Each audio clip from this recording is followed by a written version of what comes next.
எல்லாரும் சொல்லிட்டு இருக்காங்க இந்த தேர்தல் 3 மாசத்துல தேர்தல் வந்துடும், 6 மாசத்துல தேர்தல் வந்துடும், 3 வருஷத்துல தேர்தல். ஆமா வரும், தேர்தல் வரும் கண்ணு, தேர்தல் வரும்.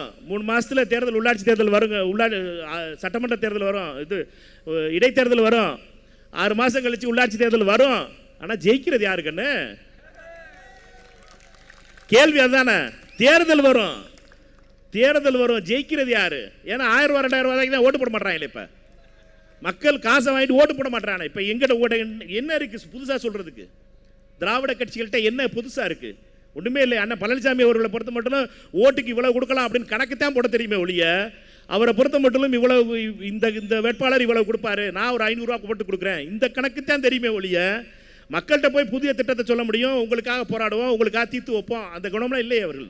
வெறும் ஒரு அரசியல் ஆக்கின இந்த கட்சிகளுக்கு முடிவு வந்துருச்சு.